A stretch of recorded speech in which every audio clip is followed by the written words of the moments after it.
Dibrig tú go díon nó chánig tú go dtí an chathair seo, fuair his neart taithí agus d'urbar de chud scileanna. I ngacháte éigean tú, fecinn tú rud éige na chabhraigh tú a thógáil, ach inis tá tú ag féchant ar an todhchaí, agus beidir go bhfuil tú ag smaoinemh ar an áit as a dagan tú.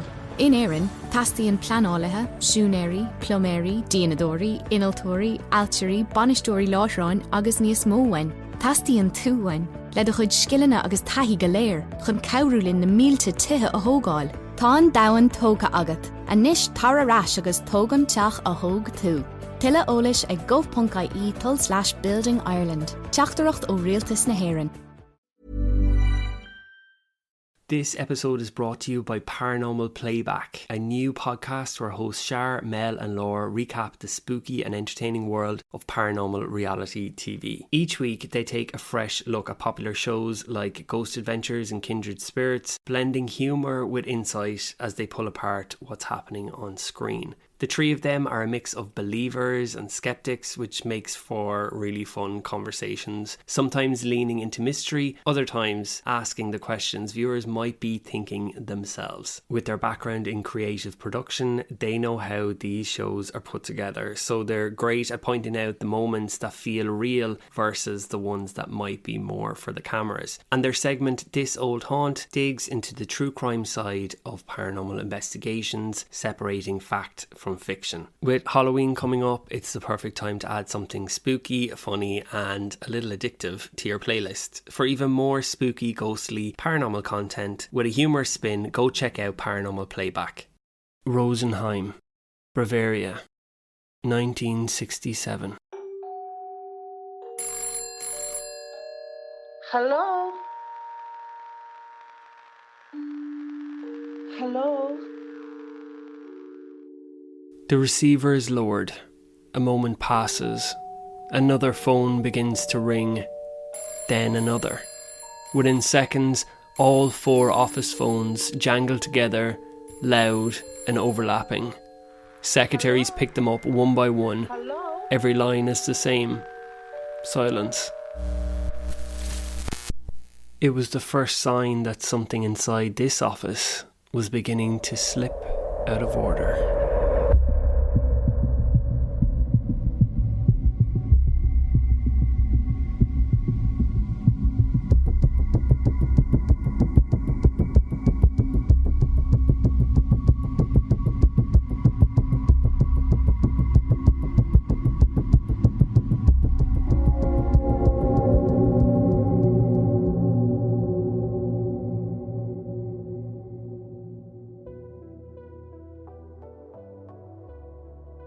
Hello and welcome back to another episode of Scary. As always, before we get into our main episode, I need to say a special thank you to our new Patreon subscribers who are Angela Watkins, Gina, Mary Phillips, Laura Hooks, Julie Cox and Gina Bath. Thank you so much for signing up to the show's Patreon.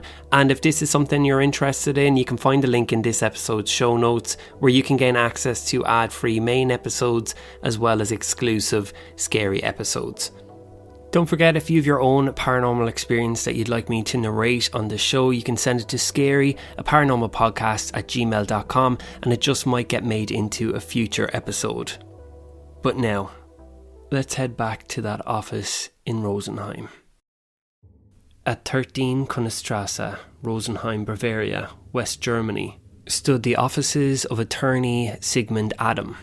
A modest building, 2 stories, whitewashed walls, a brass nameplate at the door.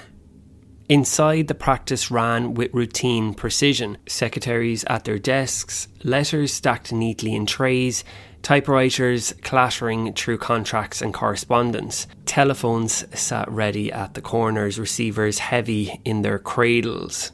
Adam himself was a man of procedure. His office was his reputation. Clients expected efficiency, calm and reliability. And you could say that the days followed a pattern. The drone of fluorescent tubes overhead, the sharp scent of paper and ink, footsteps in and out as clients arrived to sign documents or prepare for cases in court. That autumn, the rhythm began to shift. The first signs that something was wrong came through the telephones. Calls were being made, but not by staff. Attorney Dr. Sidmond Adam noticed that his office lines were often engaged, even when no one was using them. Clients complained that they couldn't get through. Sometimes the phones rang repeatedly, only for silence to greet the person who answered. In frustration, Adam contacted the state authority responsible for telecommunication. The technicians installed monitoring equipment. What they discovered shocked them. The office phone system had generated hundreds of calls, more than 600 in total. Almost all of them had been placed to the same number, the local speaking clock service, a line that played the exact time. Even stranger, some of these phantom calls were logged while the telephones were locked, their receivers physically secured in place. In 1960s Germany, there was a small physical lock and key mechanism built into the rotary phone. Employers used it to stop staff from making private calls or to secure phones after hours. When locked, you literally couldn't turn the dial to place a call. The receiver itself could also be clipped and locked down so it couldn't be lifted. Engineers checked the wiring inside the office, the lines on the street, even replaced equipment, but the calls continued. One technician later admitted, "The lines were in order, yet the calls were made. There is no technical explanation." For Adam, it was more than an inconvenience. His legal practice was being disrupted, his clients unsettled, his reputation at risk. And it was only the beginning. Then came the lights. Late October, without warning, the overhead tubes went dark. Maintenance men were called in. When they examined the fixtures, they found something unusual. The long glass cylinders hadn't broken, they hadn't burnt out. Each had rotated in its socket, turned neatly by 90 degrees, just far enough to cut the current. The tubes were pushed back into place. The lights flickered on. Moments later, the room fell dark. This time the secretaries saw it happen. The glass tubes turning slowly in their fittings, one after another, until the office was silent and dim. The fluorescents were eventually replaced with ordinary screw-in bulbs, thought to be safer. But safety was short-lived. One of the bulbs burst without warning, shattering shards across the desk. A secretary gasped and drew her hand back, cut by the glass. So the bulbs were fitted with protective nets. And even so, on one afternoon alone, 4 exploded in succession. Staff hesitated to sit beneath them. They worked with one eye on the ceiling, waiting for the next crack. For Adam, the problem was more than disruption. The telephones were strange enough, but now his office was darkened by sudden failures, glass shattering without reason.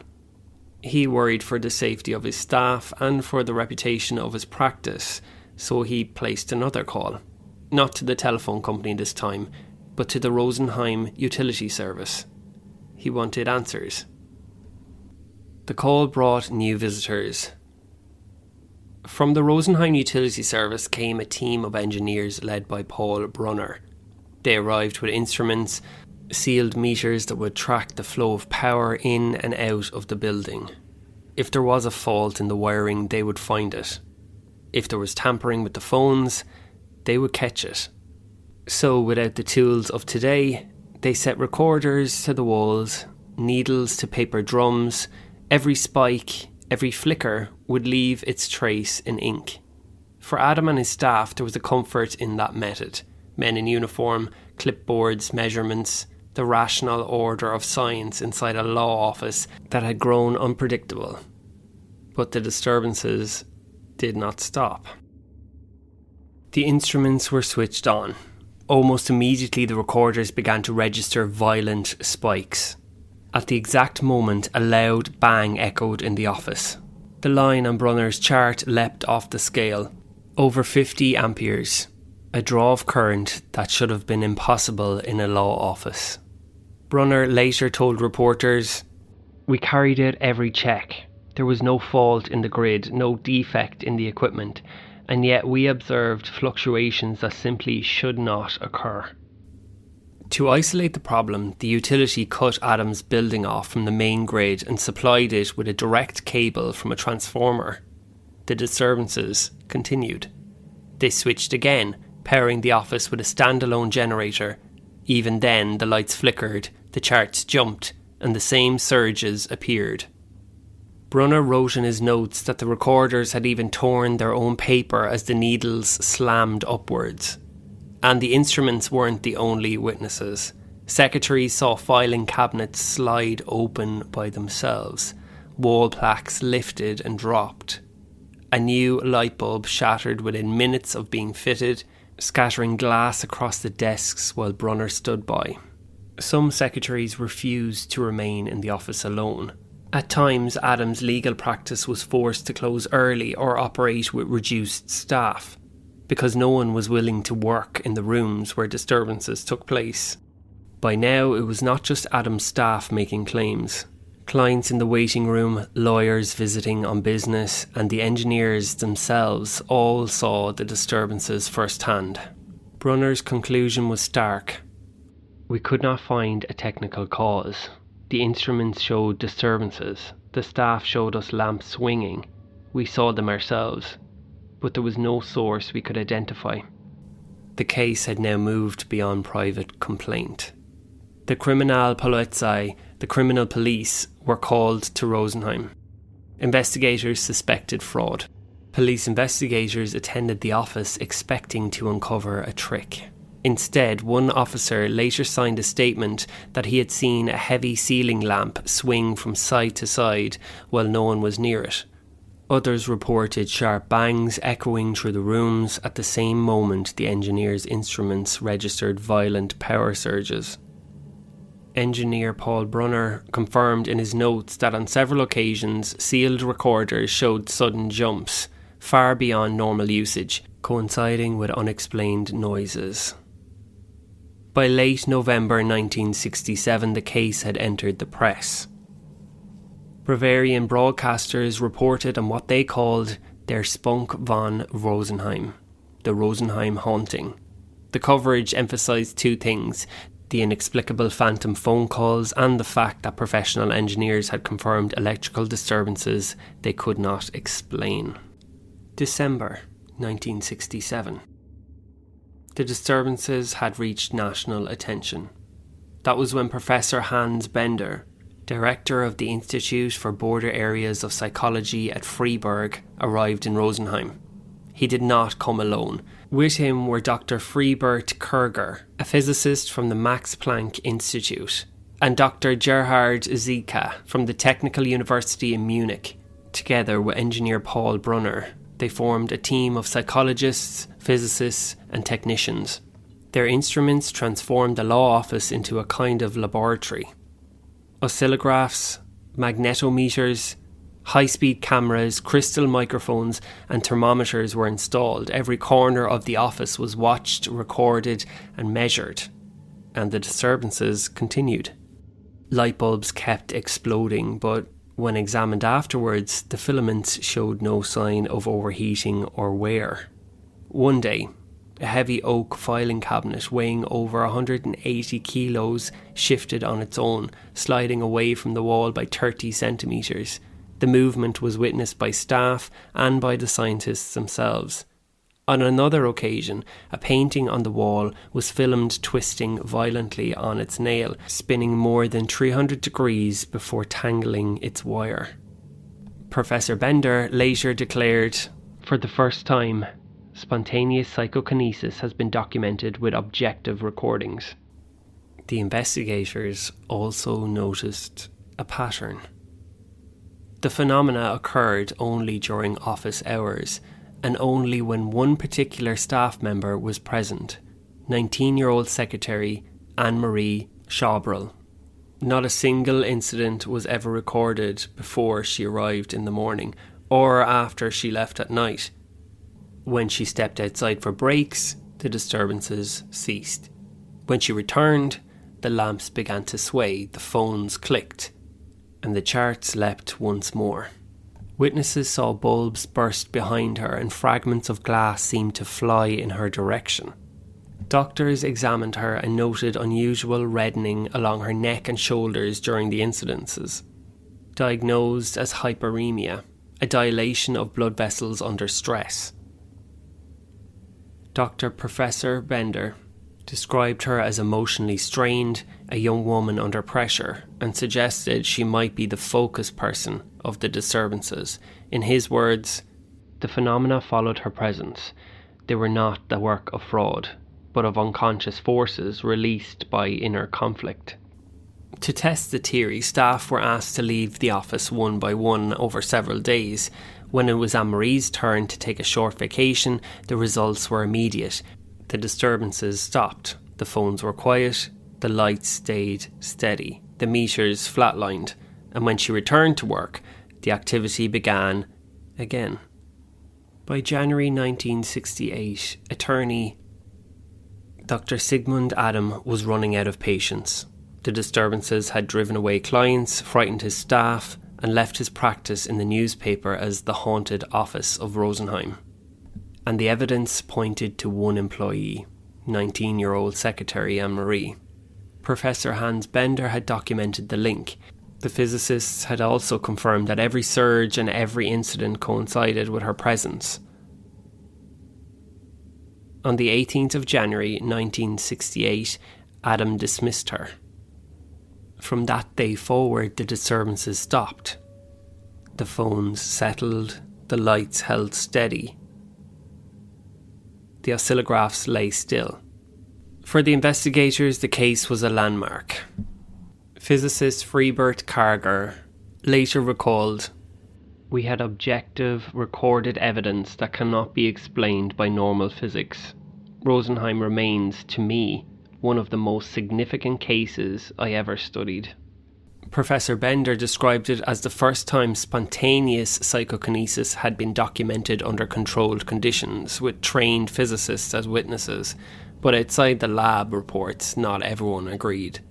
In 1969, magician Albin Newman, stage name Alan, journalist Herbert Schiff, and an engineer Gert Gunther Kramer launched their own inquiry. They alleged fraud. In Adam's office, they said they found nylon threads still attached to a chandelier and a wall plaque, enough, they argued, to account for the famous swinging lamps and falling pictures. Behind the filing cabinet, they discovered a rubber police truncheon. They suggested it had been used to bang walls and ceilings, creating the unexplained cracks and bangs. A maid later admitted she had sometimes used the truncheon to knock on the walls herself. Adam countered that the baton was his, kept for his self-defence, and that the noises and cracks had nothing to do with the baton. Their book, False Spirits, Real Swindlers, accused Bender and his team of being misled by ordinary tricks. Adam tried to block publication in court, furious at the implication that his office had been complicit in fraud. He failed. The book was released and the controversy deepened. But supporters of Bender pointed out that threads and truncheons could never explain the electrical surges recorded on sealed instruments and witnessed by utility engineers. Karger reiterated, "The disturbances we measured, 50 ampere spikes that destroyed a recording paper, cannot be explained by fraud." Skeptics countered that the case lacked full transparency. Some police statements were omitted from Bender's reports, and no complete data logs were ever published. The Rosenheim case was left balanced between two worlds, one of physics, instruments and sworn testimony, and another of suspicion, stage tricks and human error. And as for Anne-Marie, the young woman at the centre of it all, she never claimed any powers of her own. Years later, when asked about Rosenheim, she simply replied, "I have no powers. Believe me, it must have been something else." Thank you for listening to this week's episode. I hope you enjoyed it. Don't forget to press that follow button so you don't miss any future episodes of Scary. And a special thank you to all you listeners who made it possible for the podcast to reach its milestone of 1 million downloads this week, which was incredible. Thank you so much for listening to the show, supporting it and reaching out. It is incredible. Thank you so much. All the links you need can be found in this episode's show notes. Thanks for listening and join me next time for another episode of Scary. Dibrig tú go díon ó chánig tú go dtí an chathair seo, fuair his neart taithí agus d'urber de chud scileanna. I ngacháte éigean tú, fecinn tú rud éige na chabhraigh tú a thógáil, ach inis tá tú ag féchant ar an todhchaí, agus beidir go bhfuil tú ag smaoineamh ar an áit as a dagan tú. In éireann, tastaíonn pleanálathe, siúnéirí, ploméirí, díanadóirí, inaltóirí, altíirí, banistóirí láithreáin agus níos mó uainn. Tastaíonn tú uainn, le do chuid scileanna agus taithí go léir, chun cabhrúlinn na mílte tithe a thógáil. Tá an domhan tóga agat, a níos tar arás agus tógan teach a thóg tú. Tuile eolais ag gov.ie/Building Ireland. Teachtareacht ó rialtas na hÉireann. Mint is still $15 a month for premium wireless. And if you haven't made the switch yet, here are 15 reasons why you should. 1, it's $15 a month. 2, seriously, it's $15 a month. 3, no big contrast. 4, I use it. 5, my mom uses it. Are you playing me off? That's what's happening, right? Okay, give it a try at mintmobile.com/switch. Upfront payment of $45 for 3-month plan, $15 per month equivalent required. New customer offer first 3 months only. Then full price plan options available. Taxes and fees extra. See mintmobile.com. Fall is all about cozy comforts, but when you're prioritizing your health, it's easy to feel like you're missing out. With Hero Bread, you can enjoy all your fall favorites because they're made with Hero Bread sliced bread loaves, tortillas, bagels, dinner rolls, and more. Try their all-new Hero Noodles with 12 grams of protein and just 80 calories. You won't believe Hero Bread's options have 0 to 5 grams net carbs and are high fiber from the taste and texture. They've even got small batch drops of indulgent favorites like the popular Hero Croissant. And right now, Hero Bread is offering 10% off your order. Go to hero.co and use code FALL25 at checkout. That's FALL25 at HERO.co. All figures are per serving of Hero Bread. Contains 2 to 18 grams of fat per serving. See the product nutrition panels on hero.co for more information. I'm Dr. Sarah Ray Hall, the founder and CEO of Armra. I developed Armra Colostrum because I know your body was designed to thrive.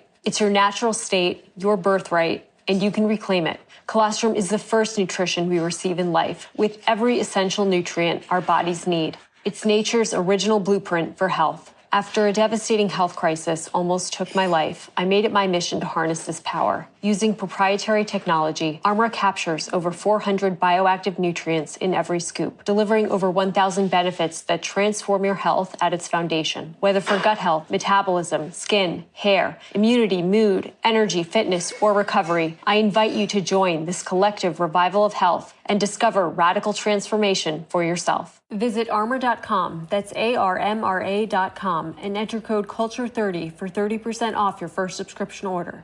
This statement has not been evaluated by the Food and Drug Administration. This product is not intended to diagnose, treat, cure, or prevent any disease.